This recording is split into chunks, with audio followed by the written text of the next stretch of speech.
जब से आजमगढ़ में निर्मित सरकारी अस्पताल में चिकित्सा कार्य प्रारंभ हुआ था, वहां बसे ग्रामीणों ने चैन की सांस ली थी। अब उन्हें इलाज के लिए शहर की ओर नहीं भागना पड़ता था। अस्पताल की उस भव्य इमारत में हर बीमारी के इलाज की व्यवस्था थी, परंतु उस अस्पताल को काम करते अभी 1 ही साल गुजरा था कि एक रात अस्पताल की 3री मंजिल पर स्थित जनरल वार्ड के दरवाजे पर किसी ने दस्तक दी।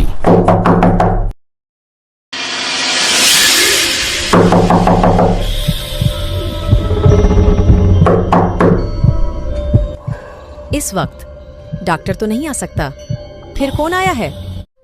अरे आती हूँ। फिर नर्स ने झल्लाते हुए दरवाजा खोल दिया। तभी दरवाजे पर खड़े शैतान ने नर्स की गर्दन को अपने पंजे में दबोच लिया। तब तक वार्ड के मरीजों की नींद टूट गई थी। जैसे ही मरीजों की नजर उस शैतान पर पड़ी, वार्ड में भगदड़ मच गई।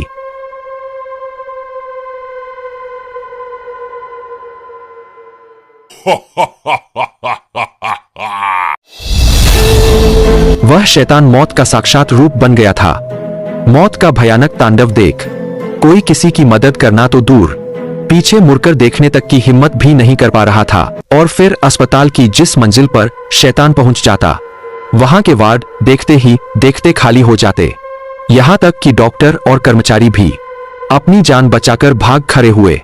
आधे घंटे बाद वह अस्पताल पूरी तरह वीरान नजर आ रहा था। उधर घटना की सूचना मिलने पर इंस्पेक्टर मलखान सिंह जब अपने दलबल सहित अस्पताल में पहुंचा तो उसके आश्चर्य की सीमा न रही। वह अपने अधीनस्थ से बोला, सूचना तो यह मिली थी कि यहाँ एक शैतान ने मार काट मचा रखी है। लाशों का ढेर लगा पड़ा है, लेकिन यहाँ पर तो एक भी लाश नजर नहीं आ रही है, और न ही शैतान नाम की कोई चिड़िया ही यहाँ मौजूद है। लगता है किसी ने पुलिस के साथ मजाक किया है। अगर मजाक किया गया होता तो हमें मरीज और अस्पताल का स्टाफ यहाँ जरूर नजर आता।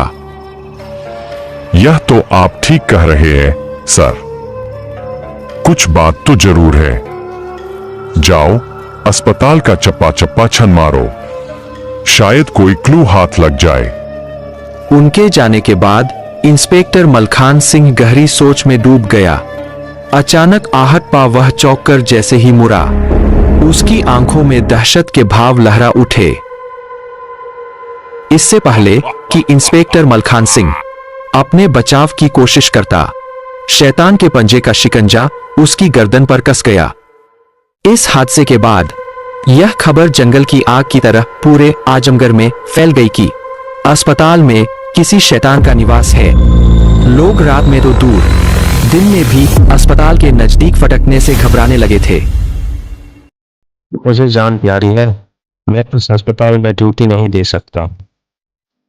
क्या ये आप क्या कह रहे हैं डॉक्टर गुप्ता? रात में ना सही, पर आप दिन में मरीजों को तो देख ही सकते हैं डॉक्टर। जब कोई मरीज आता ही नहीं तो मैं किसका इलाज करूंगा? हमारा पूरा स्टाफ किसी न किसी बहाने छुट्टी पर चला गया है। जिसे छुट्टी नहीं मिली उसने नौकरी छोड़ दी। मैं अकेला पड़ गया हूँ सर। हिम्मत से काम लीजिए डॉक्टर गुप्ता, सब ठीक हो जाएगा। बाकी रिपोर्ट नेगेटिव पे भेज चुका हूँ। I am sorry sir. लोगों को जिंदगी देने वाला वह अस्पताल अब मौत का अस्पताल बन गया है। अब वह वीरान पड़ा है। मैं यह जानना चाहता हूँ कि वह अस्पताल बनने से पूर्व वो जमीन किसके अधिकार में थी? वह एक बंजर जमीन थी। बहुत साल पहले वहाँ एक महल रहता था, परंतु उसकी मौत के बाद से वह जगह खाली पड़ी थी। अब सरकार ने वह जमीन अधिग्रहित कर उस पर एक बहुमंजिला अस्पताल बनाने की मंजूरी दे दी। लेकिन अस्पताल का कार्य शुरू होते ही धर्मदास नाम का एक साधु वहां डेरा डालकर बैठ गया। वह अपने आप को महंत का शिष्य बताता था। वो वहां मंदिर बनाना चाहता था, परंतु इसकी एक नहीं चली और अस्पताल का निर्माण पूर्ण कर लिया गया। अब वो साधु कहाँ है?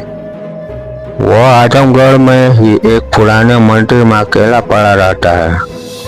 लोग कहते हैं कि जब अस्पताल बन रहा था तब उसने भंवसवारी की थी कि उसके गुरु की इच्छा का अनादर करके लोगों ने अपनी मौत को दावत दी है।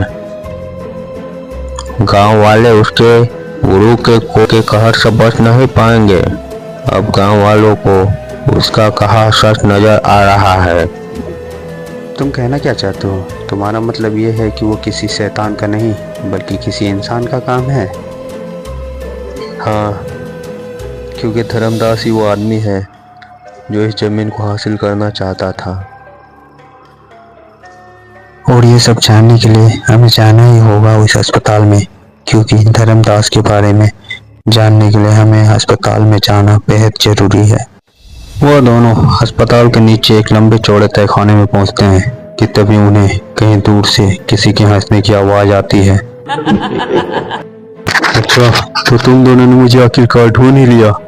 खैर कोई बात नहीं, मैं तुम लोगों का यही काम तमाम करवा दूंगा। कौन हो तुम और क्या चाहते हो हमसे? और हाँ, तुम्हारी शक्ल कुछ जानी पहचानी लग रही है।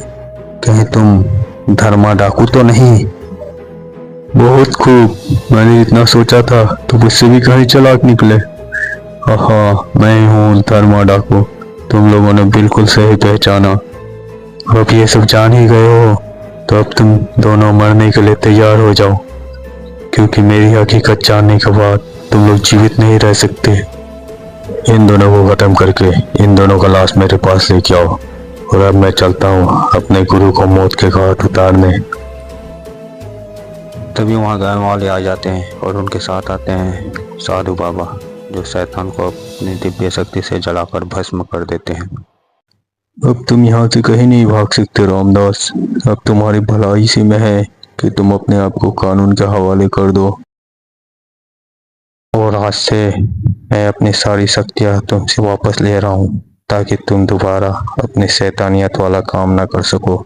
और इस तरह हंसू और जैक की मदद से पुलिस ने धर्मदास को कानून के हवाले कर मौत के अस्पताल का कहानी का अंत किया।